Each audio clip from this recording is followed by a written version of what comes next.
بسم الله الرحمن الرحيم.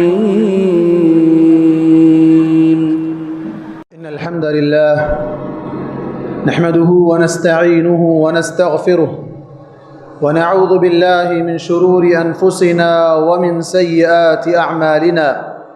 من يهده الله فلا مضل له ومن يضلله فلا هادي له. أشهد أن لا إله إلا الله وحده لا شريك له وأشهد أن محمدًا عبده ورسوله.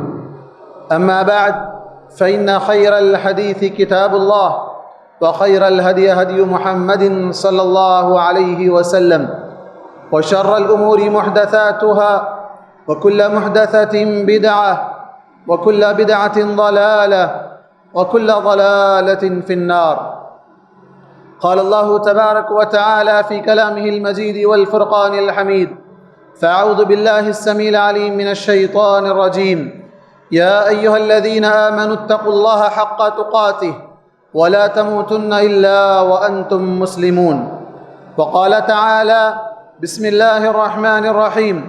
يا أيها الناس اتقوا ربكم الذي خلقكم من نفس واحدة وخلق منها زوجها وبث منهما رجالا كثيرا ونساء واتقوا الله الذي تساءلون به والأرحام إن الله كان عليكم رقيبا.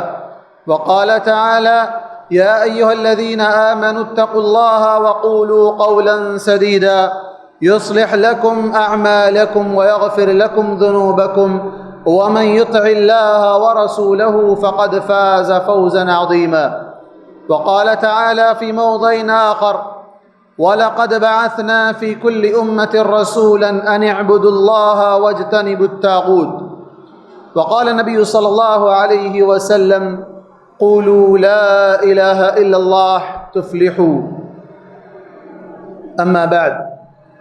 محترم حاضرین جمعہ، بزرگوں، نوجوان ساتھیوں، پیارے بچوں اور دیگر ناظرین، ہر قسم کی تعریف، بڑائی و بزرگی اسی ایک اللہ رب العالمین کے لیے لائق و سزاوار ہے جو اس ساری کائنات کا تنہا خالق و پالنہار ہے۔ وہ اکیلا ہے، اس کا کوئی شریک نہیں، وہی عبادت کا حقدار ہے، اس کے علاوہ کوئی عبادت کا مستحق نہیں۔ اسی اللہ رب العالمین کا بے انتہا شکر و احسان ہے کہ جس نے ہماری رشد و ہدایت اور فوز و فلاح کے لیے انبیاء اور رسولوں کو بھیجا۔ اللہ کے تمام نبیوں اور رسولوں پر اور خصوصاً ہمارے نبی محمد مصطفیٰ صلی اللہ علیہ وسلم پر بے شمار درود و سلام نازل ہو۔ حاضرین جمعہ، آج کا موضوع خطابت ہے عقیدہ توحید کو جانیے۔ دنیا کو اللہ تبارک و تعالیٰ نے جب سے بنایا ہے، انبیاء اور رسولوں کو بھیجا ہے تاکہ عقیدہ توحید کو سمجھایا جا سکے۔ شیطان جو انسان کے رگ میں داخل ہے اور ہمیشہ شیطان کی یہ کوشش اور سازش رہتی ہے کہ انسان اللہ کی عبادت کو چھوڑ کر غیر اللہ کی عبادت میں لگ جائے۔ وہ غیر اللہ کوئی بھی ہو سکتے ہیں، وہ نبی کے مقام پر ہو، ولی کے مقام پر ہو، معمولی سا دھاگا ہو یا کوئی بھی چیز ہو جس کی عبادت انسان کرنے لگ جائے۔ شیطان کی یہ ابدی خواہش ہے تاکہ اس کے ساتھ وہ تمام انسان بھی جہنم رسید ہو جائیں۔ لیکن اللہ تبارک و تعالیٰ نے انسانوں کو دنیا میں بھیجنے سے پہلے ایک وعدہ لیا تھا، ایک ایگریمنٹ کیا تھا جسے ہم عہد الست کے نام سے جانتے ہیں۔ اللہ تبارک و تعالیٰ نے جب ساری انسانیت کو پیدا کیا تو اللہ تبارک و تعالیٰ نے سب سے عہد و پیمان لیا اور پوچھا کہ بھلا بتاؤ میں کون ہوں؟ الست بربکم، کیا میں تمہارا رب نہیں ہوں؟ سب نے یہ اقرار کیا، بلا، کیوں نہیں پروردگار تو ہی ہمارا رب ہے۔ جب سب نے یہ اقرار کر لیا، لیکن دنیا میں آنے کے بعد اس ایگریمنٹ کو اور اس اقرار کو بھلا دیے تو اس کی یاد دہانی کے لیے اللہ تبارک و تعالیٰ نے نبیوں اور رسولوں کو بھیجا۔ نوح علیہ السلام کے دور سے دنیا کے اندر شرک کا دورہ ہوا۔ نوح علیہ السلام تقریباً 950 سال تک شرک کے خلاف دعوت دیتے رہے، توحید کی طرف بلاتے رہے، بلکہ ہر نبی کا یہی مشن رہا ہے۔ جتنے بھی انبیاء دنیا میں آئے سب کو اللہ تبارک و تعالیٰ نے یہی پیغام دے کر بھیجا کہ سب کے سب یہی دعوت دو کہ وما ارسلنا من قبلک من رسول الا نوحی الیہ انہ لا الہ الا انا، کہ سب کو یہی دعوت دے کر بھیجا گیا کہ اللہ کے علاوہ کوئی عبادت کے حقدار نہیں ہے۔ آج امت مسلمہ میں جو اپنے آپ کو مسلمان کہلانے والے لوگ ہیں، کتنے ایسے لوگ ہیں جو اپنے آپ کو مسلمان سمجھتے ہیں لیکن کتنے ایسوں کی عبادت کرتے ہیں، کتنے ولیوں کی، کتنے ایسی چیزوں کی عبادت میں لگے ہوئے ہیں جس کا انہیں ذرا برابر بھی احساس تک نہیں ہے کہ یہ شرک ہے، یہ شرک ہے، انہیں احساس تک نہیں ہے۔ ہم مشرکین مکہ کو مشرک کہتے ہیں، حالانکہ وہ اللہ کو رب مانتے تھے۔ وہ بھی اللہ تبارک و تعالیٰ کے بارے میں جب ان سے پوچھا جاتا وَلَئِن سَأَلْتَهُم مَّن خَلَقَ السَّمَاوَاتِ وَالْأَرْضَ لَيَقُولُنَّ اللَّهُ، اگر اے نبی آپ ان سے پوچھیں گے کہ یہ آسمانوں کو اور زمین کو کس نے بنایا ہے، کس نے پیدا کیا ہے، تو وہ یہی کہیں گے کہ اللہ نے پیدا کیا ہے۔ رب تو اللہ کو مانتے تھے لیکن معبود اللہ کو نہیں مانتے تھے، عبادت میں دوسروں کو شریک کیا کرتے تھے۔ تو اب اللہ تبارک و تعالیٰ نے ان کو مشرکین کہا، اور آج ہم نام مسلمان کا رکھتے ہیں، اللہ کے نبی کی محبت کا دعویٰ اور دم بھرتے ہیں، اور اس کے باوجود کئی شرکیہ اعمال بجا لاتے ہیں، اور ہم یہ سمجھتے ہیں کہ ہم امت مسلمہ میں شامل ہیں۔ تو یہ ہماری خام خیالی ہے۔ تو اسی وجہ سے میں نے اس موضوع کا انتخاب کیا کہ اب یہاں سے ایک مسلسل خطبات توحید کی طرف لوگوں کی رہنمائی ہو اور شرک سے بیزاری ہو، اس موضوع کو انتخاب کرنے کی یہی اصل وجہ ہے۔ آج امت مسلمہ میں بہت سے لوگ ہیں جو یہ تک نہیں جانتے ہیں کہ توحید کس کو کہتے ہیں۔ اگر آپ یہ بات کہیں گے عقیدہ توحید تو لوگ کہیں گے کہ بھائی یہ پرانی باتیں ہیں، چھوڑ دو، جو جیسے کر رہا ہے اس کو کرنے دو، بس نماز کو آنا ہے، یہاں بھی نماز ہوگی وہاں بھی نماز ہوگی۔ پہلے تو لوگ نماز ہی نہیں پڑھ رہے، آپ اگر ایسی باتیں کریں گے تو لوگ مسجد کو آنا چھوڑ دیں گے، لوگ نماز کو آنا چھوڑ دیں گے۔ وہ نماز کس کام کی جس کا عقیدہ درست نہ ہو، اس کا حج کس کام کا جس کا عقیدہ درست نہ ہو، اس کے نیک اعمال کس کام کے جس کا عقیدہ درست نہ ہو۔ عقیدہ تو بنیاد ہے۔ عقیدہ کس کو کہتے ہیں؟ عقد سے بنا ہے۔ عقد کا مطلب ہے کسی چیز کو مضبوطی سے باندھنا، اس کو گرہ باندھنا جیسے ہم کہتے ہیں۔ تو یہ مضبوطی سے باندھنے والی چیز ہے، باندھ کر رکھے جانے والی چیز، یہ بیس ہے، بنیاد ہے۔ اگر بنیاد گڑبڑ ہو، بنیاد میں خرابی ہو، تو اس کے اوپر چاہے جتنی عمارت بلند بنا لو، وہ عمارت قائم رہنے والی نہیں ہے، وہ دھڑام سے نیچے گر جانے والی ہے۔ یہی حساب اعمال کا ہونے والا ہے۔ اگر بنیاد مضبوط نہ ہو، اس کے سامنے بڑے سے بڑے اعمال اللہ کے پاس ہیچ ہے، اللہ تعالیٰ اسے ذرات بنا کر ہوا میں اڑا دے گا۔ تو سب سے پہلے آئیے جانتے ہیں کہ توحید کیا ہے۔ توحید دین اسلام کی بنیاد ہے۔ اللہ کے نبی صلی اللہ علیہ وسلم 3 سال تک خفیہ طور پر دعوت دیتے رہے۔ جب آپ کو علانیہ دعوت دینے کے لیے حکم ملا کہ اب آپ سب کے سامنے جا کر دعوت اسلام کو پھیلائیے، تو آپ صفا کی پہاڑی پر چڑھ کر کہتے ہیں ایھا الناس قولوا لا الہ الا اللہ تفلحون، اے لوگوں کہو کہ اللہ کے علاوہ کوئی عبادت کا حقدار نہیں ہے، کوئی عبادت کے حقدار نہیں ہے، تم کامیاب ہو جاؤ گے۔ لوگوں نے اعتراض کیا۔ سب سے پہلے تو ابو لہب نے اعتراض کیا۔ اعتراض کیوں کیا؟ جبکہ وہ اللہ کو مانتے تھے، اللہ کو مانتے تھے، لیکن ساتھ میں کئی بتوں کی بھی وہ عبادت کیا کرتے تھے۔ وہ لبیک اللہم لبیک پڑھا کرتے تھے، لیکن لا شریک لک الا شریک بھی کہا کرتے تھے، اللہ کے ساتھ پارٹنرشپ بنایا کرتے تھے۔ تو اللہ کے رسول صلی اللہ علیہ وسلم نے اس پارٹنرشپ کو ختم کر کے ایک اللہ کی عبادت کی طرف جب دعوت دی تو لوگوں کے منہ کا رنگ بدل گیا اور ان کے حالات بدلنے شروع ہوئے، اور انہوں نے کہا اجعل الآلہۃ الہ واحدہ، ارے یہ کیسا شخص ہے جو سارے معبودوں کو ملا کر ایک بنا رہا ہے، ہم ہر ایک کی الگ عبادت کرنا چاہتے ہیں۔ یہ تو عجیب بات ہے کہ سب کو چھوڑ کر ایک عبادت کی طرف بلا رہا ہے۔ آج مسلمانوں کا یہی حال ہے۔ مسلمان زبان سے آج یہی کہہ رہے ہیں کہ ہم صرف ایک اللہ کی عبادت کیسے کریں، ہم ان سے بھی مانگیں گے، ان سے بھی لیں گے، ان سے بھی لیں گے، فلاں سے بھی، فلاں کے در پہ بھی جائیں گے، فلاں اولاد دینے والا ہے، فلاں روزی دینے والا ہے، فلاں بیماریوں سے شفا دینے دینے والا ہے، ہر ایک کے الگ الگ دروازے ہم مسلمانوں نے بنا رکھے ہیں۔ اس وقت مشرکین مکہ نے بھی یہی کہا تھا، اجعل الآلہۃ الہا واحدا، کیا ان تمام معبودوں کو چھوڑ کر ایک معبود کو مان لیں؟ آپ جان لیں کہ اللہ تبارک و تعالیٰ نے سارے رسولوں کو یہی پیغام دے کر بھیجا، اور جب آئے تو سب سے پہلا خطاب ان کا یہی تھا، یا قوم اعبدوا اللہ ما لکم من الہ غیرہ، کہ اے میری قوم کے لوگوں، تمہارا اللہ کے علاوہ کوئی عبادت کے حقدار نہیں ہے، عبادت صرف اور صرف اللہ تبارک و تعالیٰ کی کرنی ہے۔ اور اللہ کے نبی صلی اللہ علیہ وسلم 13 سال تک مکے میں دعوت دے رہے ہیں، زکوٰۃ کی دعوت نہیں دی آپ صلی اللہ علیہ وسلم نے، ایمان کے دیگر تقاضوں کی طرف دعوت نہیں دی آپ صلی اللہ علیہ وسلم نے۔ آپ صلی اللہ علیہ وسلم نے جو دعوت دی وہ توحید کی طرف دعوت دی۔ 13 سال تک یہی مشن رہا آپ صلی اللہ علیہ وسلم کا، بلکہ جب مدینہ جاتے ہیں، مدینہ جانے کے بعد وہاں سے جب دعوت اسلام کی کرنیں دنیا کے کونے کونے تک پہنچ رہی ہیں، اللہ کے نبی صلی اللہ علیہ وسلم حضرت معاذ بن جبل رضی اللہ عنہ کو یمن کی طرف داعی بنا کر بھیج رہے ہیں۔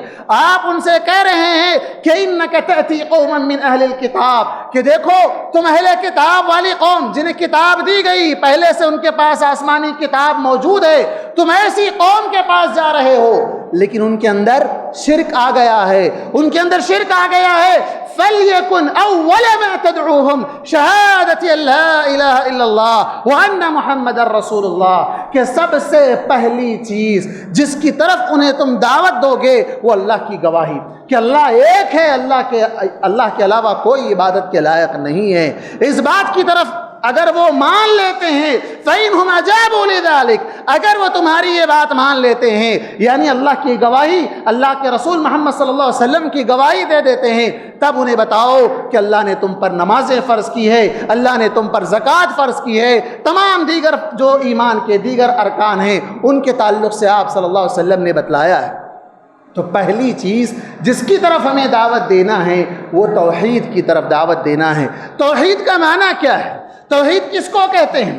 وہ افراد اللہ فی الوہیتہ وربوبیتہ وفی اسمائہ وصفاتہ، اللہ تبارک و تعالیٰ کو ایک ماننا، ایکتا ماننا۔ اس کن کن چیزوں میں؟ 3 بنیادی چیزیں ہیں جسے ہم توحید کی اقسام کہتے ہیں، مزید تفصیلات آئندہ خطبات میں آئیں گی۔ افراد اللہ فی الوہیتہ، اللہ کو معبود ماننے میں، عبادت کا حقدار وہی ہے۔ عبادت نماز ہی کے ذریعے سے نہیں ہوتی ہے، عبادت کی کئی اقسام ہیں۔ نظر ماننا عبادت ہے، قربانی کرنا عبادت ہے، طواف کرنا عبادت ہے، سجدہ کرنا عبادت ہے۔ یہ جتنے بھی عبادت کے قسمیں ہیں وہ تمام کی تمام عبادتیں کس کے لیے ہونی چاہیے؟ افراد اللہ، صرف اور صرف اللہ کے لیے ہونی چاہیے۔ آج تھوڑا سا حالات بگڑ گئے، کاروبار خراب ہو گئے تو مولانا فال نکالنا چاہ رہا ہوں، کسی اور کے پاس جا کر، گھر میں حالات خراب ہو گئے، میاں بیوی کے جھگڑے ہو گئے، چلے گئے کسی عامل کے پاس، جادوگروں کے پاس، ایسے حالات ہیں، اولاد نہیں ہو رہی، فلاں بابا کے پاس چلے جاؤ، ان کے جا کر وہاں پر سجدہ کرو، وہاں جا کر چڑھاوے چڑھاؤ، وہ تمہیں اولاد دیں گے۔ افراد اللہ فی الالوہیہ، الوہیت عبادت کا حق صرف اللہ کا ہے، اللہ کے علاوہ کسی اور کے سامنے یہ ماتھا ٹکانے کے لیے اللہ نے نہیں دیا ہے، یہ ماتھا صرف اور صرف اللہ کے سامنے جھکنے کے لیے دیا اللہ تبارک و تعالیٰ نے۔ وربوبیتی، رب ماننے میں، رب کا مطلب ہے جو پروردگار ہے، پالنے والا ہے، روزی دینے والا ہے، اس ساری کائنات کو بنانے والا ہے۔ یہ تو وہ لوگ بھی مانتے تھے مشرکین مکہ، اگرچہ کہ آج کا مسلمان اس کو ماننے میں پیسوں پیش کرتا ہے۔ فی اسمائہ و صفاتہ، اللہ کے اسماء و صفات میں اس کو اکیلا ماننا، اور جیسے اسماء و صفات اللہ تبارک و تعالیٰ نے اور اللہ کے نبی محمد صلی اللہ علیہ وسلم نے بیان کیے ہیں، اس کو من و عن ماننا، اس میں نہ تحریف کرنا، نہ تبدیلی کرنا، نہ اس کی مثال دینے کی کوشش کرنا، نہ پوری طرح اللہ تعالیٰ کو اس کے اسماء و صفات سے معطل کرنے کی کوشش کرنا۔ یہ عقیدہ توحید ہے، یہ عقیدہ اہل السنہ والجماعہ کا عقیدہ ہے۔ کوئی کہنے والا یہ کہے گا کہ یہ سب باتیں اب کر کے کیا فائدہ ہے، ہم تو ماشاءاللہ پکے مسلمان ہیں، چہرے پہ داڑھی ہے، ہم گھر میں حجاب کا اہتمام ہے، سب کچھ ہے، اب ان باتوں کا کیا فائدہ ہے، یہ کیوں ذکر کیے جا رہے ہیں؟ اس لیے کہ فذکر فإن الذکریٰ تنفع المؤمنین، اللہ نے کہا کہ مومنوں کو نصیحت کرو، نصیحت مومنوں کو فائدہ دیتی ہے۔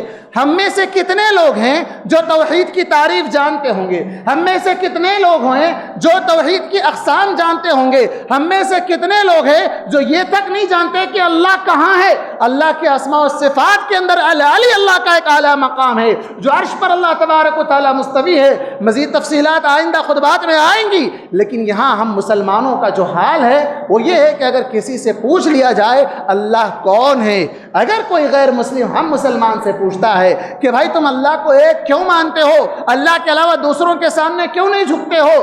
آج چند دنوں پہلے کئی معبودان باطلہ کا بڑا ہی دھوم دھام سے جو نا اہتمام کیا گیا، اس میں ہمارے مسلمان بھی شریک تھے۔ ہمارے مسلمان بھی شریک تھے۔ کیوں شریک تھے؟ اس لیے کہ وہ جانتے نہیں تھے کہ توحید کیا ہے، وہ جانتے نہیں تھے کہ توحید کی فضیلت کیا ہے۔ اللہ کے نبی صلی اللہ علیہ وسلم کو جو بھیجا گیا تھا، ایسے ماحول میں بھیجا گیا تھا جہاں پر لوگ اللہ کے ساتھ دوسروں کو بھی جوڑتے تھے، اور آج کی امت مسلمہ کی حالت بھی تقریباً اسی طرح ہے۔ ہم توحید کو اس لیے مانتے ہیں، ہم توحید پر اس لیے جمے رہتے ہیں کہ یہ دنیا اور آخرت دونوں جگہ کی کامیابی کا باعث ہے۔ اللہ تبارک و تعالیٰ نے فرمایا الذین آمنوا ولم یلبسوا ایمانہم بظلم اولئک لہم الامن وہم مہتدون، جو لوگ ایمان لے آئے اور ایمان کے ساتھ ظلم کو نہ ملایا۔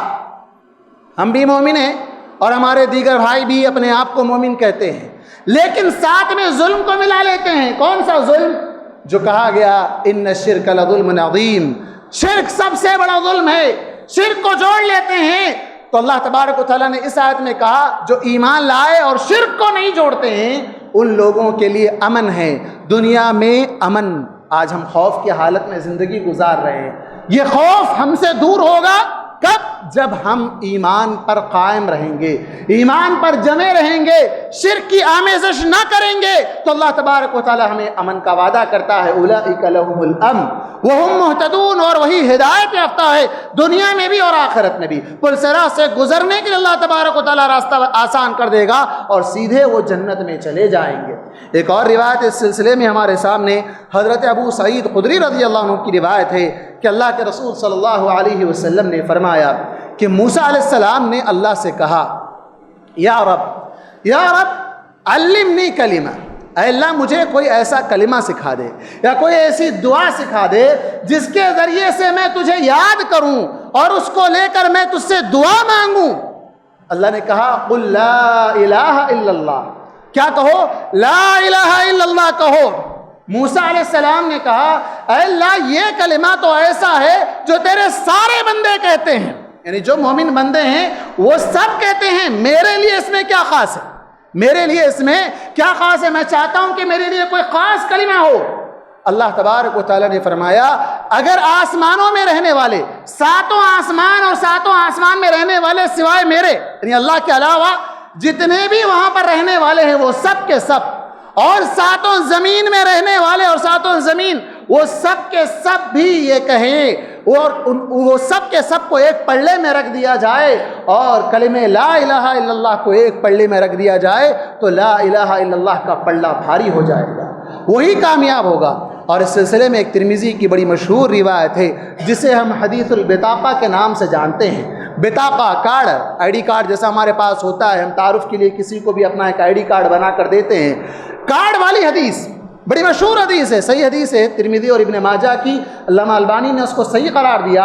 اللہ کے رسول صلی اللہ علیہ وسلم فرماتے ہیں قیامت کے دن اللہ تبارک و تعالیٰ تمام مخلوق کے سامنے ایک بندے کو نکالے گا، ایک بندے کو نکالے گا، اس کا حال یہ ہوگا کہ اس کے 99 رجسٹر گناہوں سے بھرے ہوئے ہوں۔ 99 رجسٹر، اور رجسٹر کی کیپیسٹی کتنی ہوگی؟ اس کا سائز کیا ہوگا؟ کامد البصر، جہاں تک نگاہ جائے وہاں تک وہ رجسٹر ہوگا۔ ایک رجسٹر کا یہ عالم ہوگا۔ ایسے کتنے رجسٹر ہوں گے گناہوں کے؟ 99 رجسٹر ہوں گے۔ اللہ تعالیٰ اس بندے کو بلا کر پوچھے گا کیا میرے لکھنے والے فرشتوں نے تجھ پر ظلم کر کے اتنا لمبا ریکارڈ بنا دیا تیرا؟ بندہ کہے گا کہ نہیں، میں نے یہ گناہ کیا ہے، مجھ سے یہ گناہ سرزد ہوئے ہیں۔ تو اللہ تعالیٰ کہے گا کیا تیرے پاس کیا تجھے امید ہے کہ تو کامیاب ہو سکتا ہے؟ بندہ کہتا ہے کہ نہیں، اللہ تعالیٰ کہتا ہے ہاں ایک کارڈ ہمارے پاس ہے، ایک کارڈ ہمارے پاس ہے تیرا، جو کلمہ تو نے کہا تھا اشہد ان لا الہ الا اللہ واشہد ان محمد رسول اللہ، وہ کلمے کا ایک کارڈ ہم نے اٹھا رکھا ہے۔ ایک کارڈ کی کیا حیثیت ہے؟ اور اس کے سامنے 99 رجسٹر، جہاں تک نگاہ جائے وہاں تک۔ اللہ تعالیٰ کہتا ہے کہ اس کا وزن کر لے، بندہ کہتا ہے پروردگار اتنا چھوٹا سا کارڈ اور یہ 99 رجسٹر ہیں، اس کا وزن اور اس کا وزن کہاں سے جمے گا؟